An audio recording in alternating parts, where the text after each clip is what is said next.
është se sipas studimit perëndimit, të analitikës perëndimore, shoqëria shqiptare është e majtë. Në fakt, është e majtë. Dhe kjo po rezulton e vërtet. Është e majtë. Kurse Partia Socialiste është partia më e fortë e majtë. Kanë dalë dhe dy të tjera, por nuk kanë mundur ta sfumojnë ose ta dobësojnë. Po e djatha ç'do bëj. E djatën të thash e dëmton Partinë Demokratike, e dëmton figura e Saliut që nuk ka vlerë më në personale, flas. As në Perëndim, as në Shqipëri. Qofim, por ai e ka të pushtuar Partinë Demokratike dhe nuk kupton që asgjë nuk fiton, por vetëm prish punë PD-s. Si ka mundësi, avokat, që sa herë që dalin disa zëra kundër zotit Berisha në Partinë Demokratike, del një grup tjetër më i madh që i mbyt këto zëra dhe kjo vazhdon, përsëritet. Janë interesa, nuk janë logjik. Ata që thonë të vërtetën dhe bëjnë analizën, po? Nuk kanë lidhje me kohën e mbrapsht të Partisë Demokratike, kurse këta janë ata fluksi që ka përfituar, që ka hyrë në korrupsione, ata janë. Ai është fluksi Saliut. Ai e ndërtoi, ai e pasuroi, dhe tani ecin duke shpenzuar parat që kanë marrë. Por nuk kanë vota. Kjo është thëmbra e Akilit. Avokat, jeni dakord me... Nuk kanë vota. Po, jeni dakord me zotin Topi, i cili thotë që Partia Demokratike ka mbaruar misionin e saj dhe s'ka më çfarë jep në politikën shqiptare? Partitë e mëdha nuk e mbarojnë misionin asnjëherë. Dëgjoni t'ju them një gjë, që është e filozofisë politike. Po? Politika perëndimore, edhe kjo shqiptarja, se andej ka dalë, është bipolare. Gjithë partitë e tjera që dalin në kot. Është bipolare. E keni parë çfarë ka ndodhur në Shqipëri, del një parti, edhe e majtë, që është nuk fiton dot, se është bipolare, është dypolare. Po doja PS-ja janë. Pyetja që bëj unë, nga ka dalë kjo në Angli, ka shikojnë në dy janë në Angli, pastaj në gjithë perëndimin prap dy janë. Ka bërë përjashtim Italia, po ka rënë në krizë. Edhe ajo do shkojë te karakteri bipolar. Është një majt, një djathtë, nuk diskutohet. Pse është krijuar një majt dhe një djathtë? Po? Të majtën e nxorën socialistët dhe komunistët, që dolën nga marksizmi.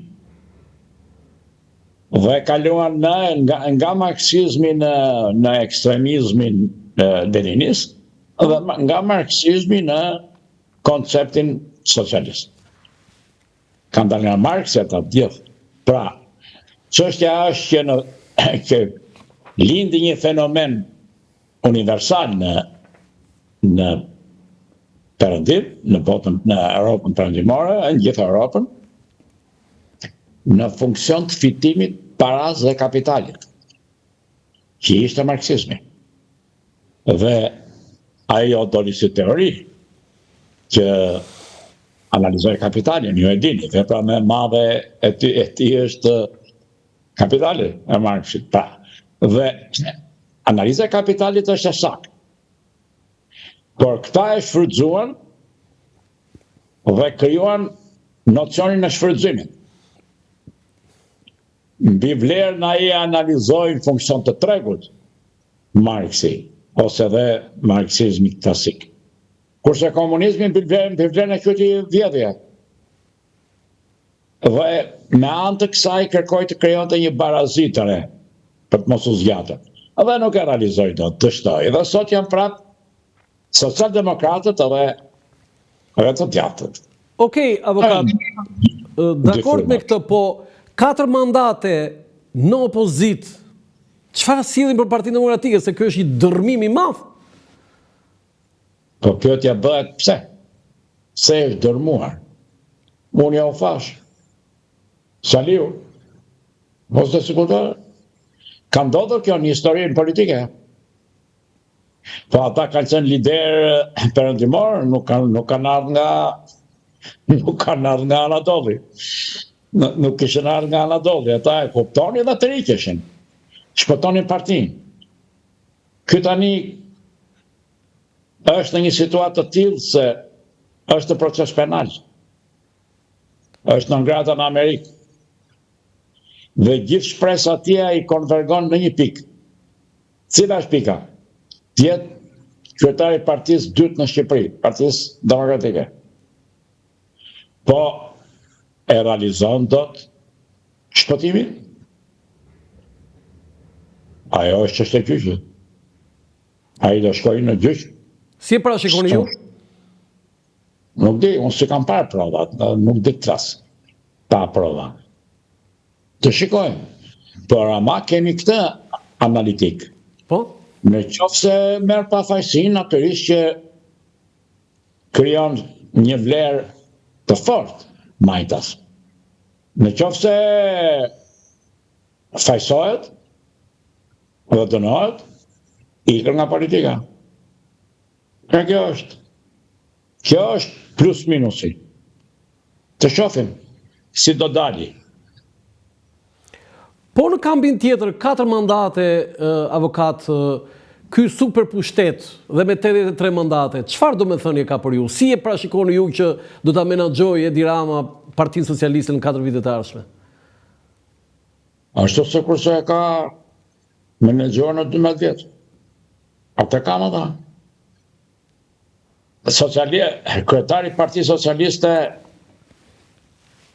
edhe në qoftë se ka qenë i djathtë si Rama, se Rama e ka filluar karrierën nga arti, dhe ishte i djathtë, po fute në gravitacionin e socialistëve, Po? atje je brenda natyrës tyre, nuk del dot. Edhe Rama i është nënshtruar, ka karizmën e tij në politikë, po tani ka krijuar fluksin e tij. Se nuk është dhe thjesht. Tani ka fituar, ka marrë fluksin e tij në elitën zgjedhore të Partisë Socialiste. Nuk pyet, ka kongresin, ka edhe këtë renumin që i thoshin komunistët. Të lutem, i ka të dyja. Atëherë çfarë? Nuk i ka marrë me dhunë, i ka marrë me aftësi, të jemi realist. Por e ka pyetja që bëhet është kjo, e ka iluminuar më tej Partinë Socialiste apo e ka lënë në vend siç ka qenë? Për mendimin tim, e ka lënë në vend siç ka qenë. Por ajo duke mbetur në vend siç ka qenë, është prapë fituese. Pse? Është ajo që u thash pak më parë. Nuk ka të djathtë. Dhe janë të themije. Po? Ishte nonsens, alogjik, që një komunist ekstremist të drejtonte të djathtën liberale në Shqipëri. Kjo i ndodhi Shqipërisë. Saliu. Dhe shiko si e vuan, gjithë krizën e djathtës e krijon ai. Le të thonë ata që patos fitojmë, patos bëjmë, janë të trembur o të blerë. O të trembur o të blerë? Po. Po ka dhe frikën atje, shumica është me frikë atje. Jo me frikë ligjore. Po me heqë privilegjin pra. Ata nuk vjen pushtet. Edhe Saliu e di që nuk vjen pushtet, po ai është preu në një vend. Nuk më duhet mua fare partia, tha, kam interesin tim. Cili është interesi ti? Ajo që ju thashëm, që analizojmë pak më parë. Ka ato 2 pikat ardente, 2 pikat të nxehta, që kërkon të eliminoj duke qenë kryetari i opozitës. Po kur Mirë, po, pikat e nxehta të tij janë në SPAK. E dini ju, zoti gazetar, se kush e drejton SPAK-un? Nuk e drejton shqiptarët. Amerikanë shikojnë atje. Atje i keni ekspertët, i shikojnë, edhe pagesën ata e bëjnë. Është shtrenjtë, ka rogatarë ata. Edhe prokurorët edhe gjyqtarët. Shumë e vërtetë. Ata na i kanë marrë për sipër të na ndërtojnë pushtetin gjyqësor dhe kanë bërë pak. Ti e ke parë, janë gjithë ata në akuzë me kryeministra, me ministra, me kryetar bashkish, me deputet. Pra, ka filluar pastrimi i korrupsionit. Po më lejon t'ju them një gjë që korrupsioni mund të shkatronte Shqipërinë. Këtë pa perëndimi. Edhe politika amerikane që ndërhyri me forcë. Se nuk u interesonte të shpërbëj Shqipëria në një kohë që ishin 2 shtete shqiptare. Se ne mund të shpërbëheshim? Dhe shtetin e 2 shqiptar, domethënë Kosovën, ata e nxorën. Po patjetër. Atëherë pyetja bëhet, pse janë kaq të interesuar për këtë pikë ose këtë rrafsh historik, gjeografik? Sepse konflikti me Rusin, në konflikti me Rusin, Amerika ka domosdoshmëri botën shqiptare në Ballkanin Perëndimor. Sa e mori të gjithën, shikoni me vëmendje, kur e mori të gjithë botën shqiptare në Ballkanin Perëndimor, të 2 shtetet, dhe për kërkon të merrte edhe Çamërin, se ka marrë dhe gjysmën e Maqedonisë Veriut. Pra, kur ata e panë që ky po e merrte botën shqiptare në Ballkanin Perëndimor, u troq. E keni parë që u troq politika ruse? Është në më në tërheqje. Pa, kundër nesh. 4 shtete me shqiptar, domethënë. Urdhë? 4 shtete me shqiptar. Nuk dëgjova. Shqiptarët në 4 shtete, domethënë jeni duke thënë. Po, në shqiptarët janë në 4 shtete. E din ata ato çfarë? Po a do t'i marrin të 4? 2 i kanë. 2 i kanë. Gjithë pikpyetja është, ja t'ju them. E mbani mend që shkoi Rama foli për Çamërin? Po. Para një viti e gjys? Po, me diasporë. Se partia e çoi, interesi Partisë Socialiste ishte. Washingtoni e çoi diskutonin. Pse? Sepse historia ka një rregull të brendshëm për territoret që janë shkëputur nga shteti ham dhe që e kanë ruajtur gjuhën dhe nuk janë asimiluar. Ne të gjithë kufitarët tanë nuk i asimiluan dot slavët. Slavët asimiluan vetëm, domethënë serbët asimiluan vetëm katolikët shqiptarë që kanë brenda në Serbi. Që e kishin brenda territorit. 35% të serbëve janë ish katolik shqiptar, ta dini. Ata 35%. Më thanë, një minutë, më thanë priftrin e mdhej që i kisha miq. Ore, si u kaluan ata, i thashte, feja tjetër? Se kaluan nga kristianizmi, nga katolicizmi në ortodoksi. Ortodoks. E disi thoshin, hama se me kryq ina. Po se mos ishin të shkolluar. Ti që shqiptarët kanë qenë populli më i goditur në funksion të shkollës. Që edhe në perandorin Osmane. Bile Osmanët me slavët ishin në bashkëpunim për mbajtjen në padije të popullit shqiptar. Por këtu historia erdhi që ne dim se ta përsërisim, tani jemi në jo në 2 shtete, jemi gati 3 shtete. Avokat, po ka një fakt. Edhe ju thash që Rama foli për Çamërin. Po, ka një fakt, avokat, që zhvon pak në diskutim fakti që SBA-ja ka apo jo interes. Ka 2 vjet pa ambasador, ambasada amerikane në Tiranë nuk ka ndodhur ndonjëherë në 103 vite marrëdhënie zyrtare mes 2 shteteve. Ja, ajo ka qenë prezente këtu, pavarësisht që ka pas apo s'ka pas ambasador. Ka qenë prezente këtu. Jo, a ka ndikuar ky fakt? Jo, ajo është gjendja e brendshme e tyre. Domethënë që ai që luan rolin e ambasadorit këtu ka raste të tilla. Ai që luan rolin e ambasadorit këtu, Ngarkuar me në punë. momentet që ka po pra, në momentet që ka ikur ambasadori, mund të jetë shumë i aftë. Po s'mund ta bëjnë dot ambasador për arsye juridike. Dhe këta më mirë mbajnë atë sa i ambasador është. Ju lutem, ai pranon dhe letrat kredenciale të gjitha, po nuk ka titullin ambasador. Nuk ka titullin ambasador, po. Dhe ata pa gjetur një tjetër nuk e sjellin sepse këtu është bota shqiptare, sidomos Kosova është domosdoshmëri për ta.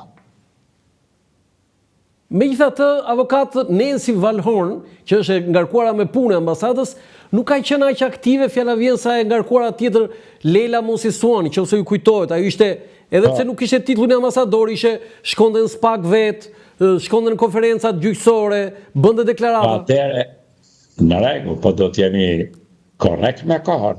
Po? Atëre ishte periudha e marrjes së tyre. Ke të drejtë.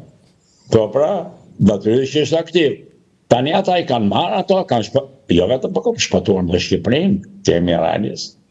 Morën dhe pamërsinë e Kosovës, pse ne e morëm.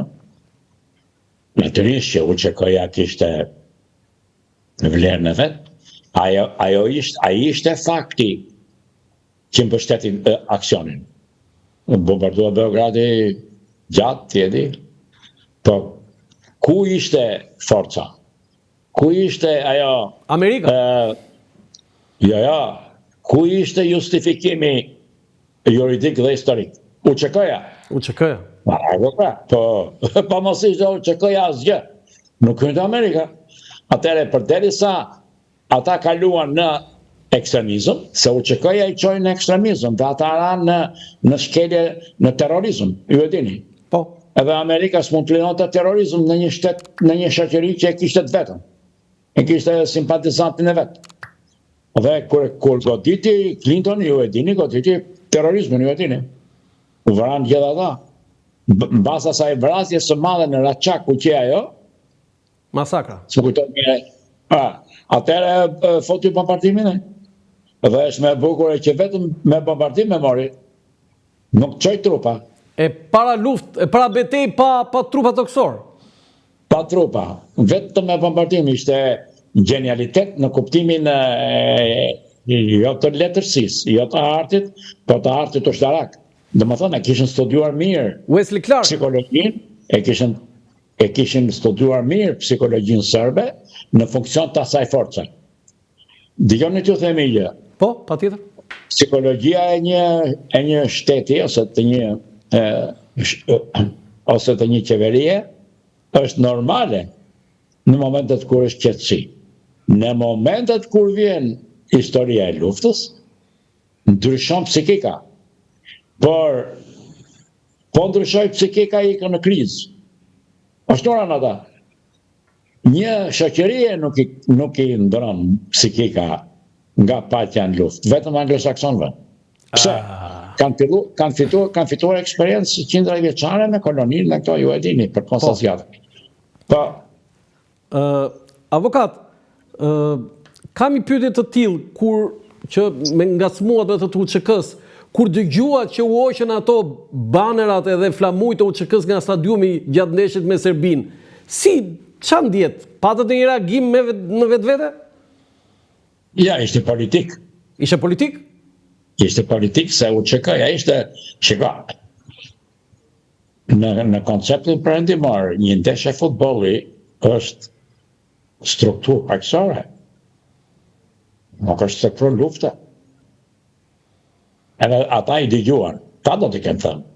Ekspertiza amerikane ka thënë hiqini UÇK-n, se ne jemi kundër UÇK-s, pa ajo është manifestim pakësor, popullor, edhe ata i hoqën.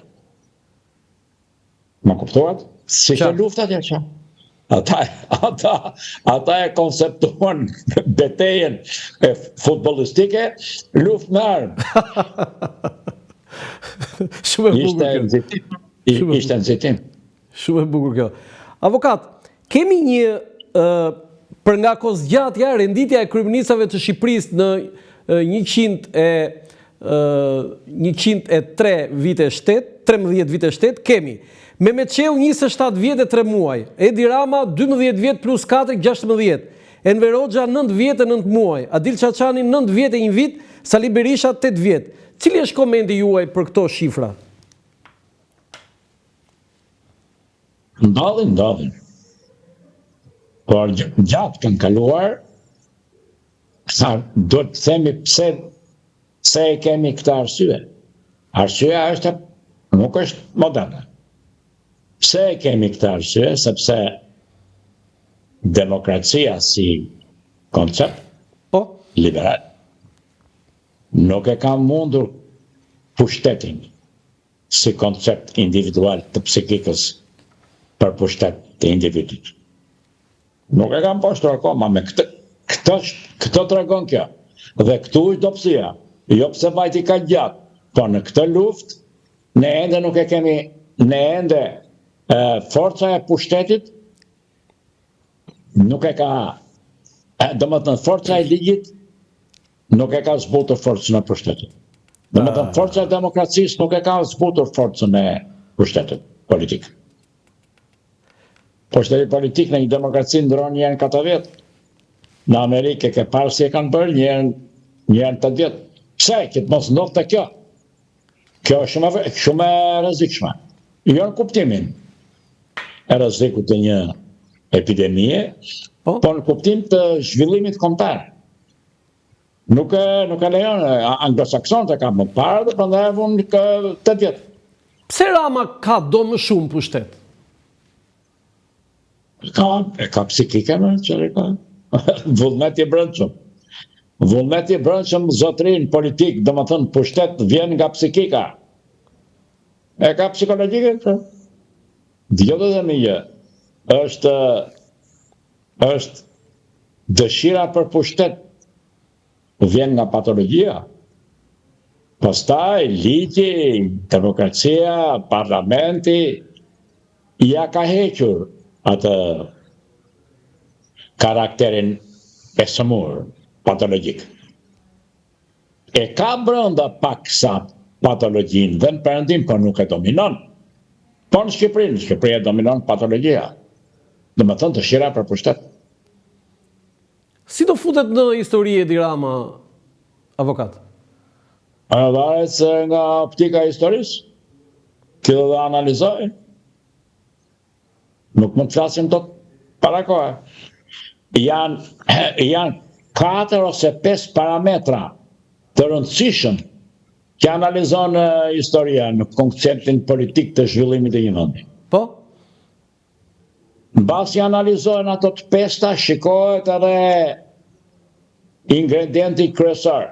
Sa ka qenë përqindja e zhvillimit? Nga tregu të arsimi.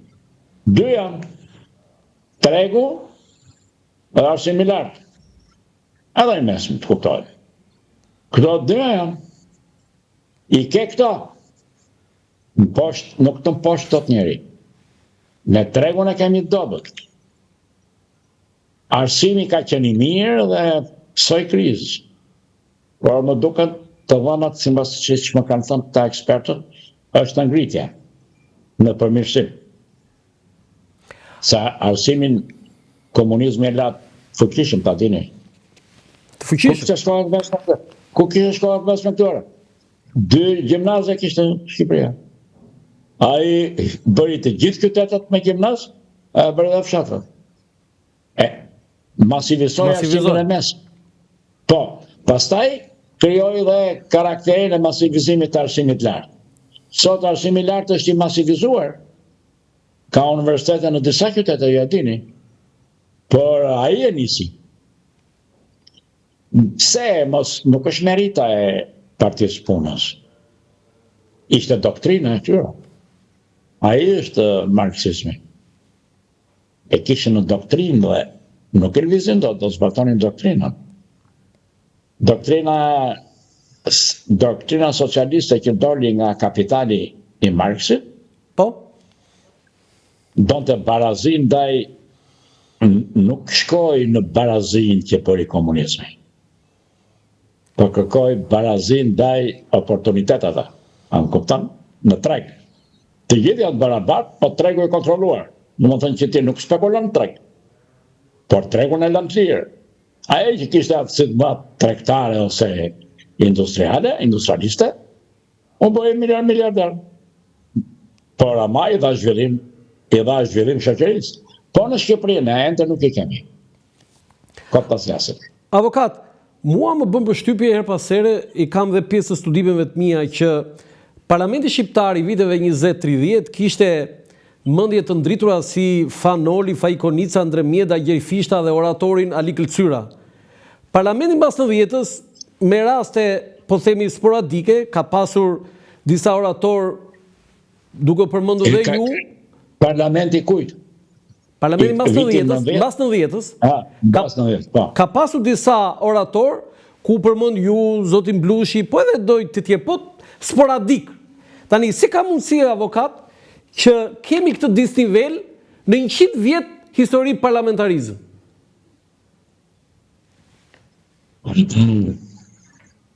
Ishen arsim të nivelit lartë. Që dini ti ju ata, që njerëz që erdhën nga rruga, atë ishin rrilindat që tanë, që ata krijuan rrilindat tanë, që rrilindjen dhe psikologjin tonë kombëtare, rrilindja kombëtare e krijoi. Pastaj ajo erdhi dhe mori atë pavarësinë e 12-s, e cila ishte gjymtimi i Shqipërisë. Po rezistuan.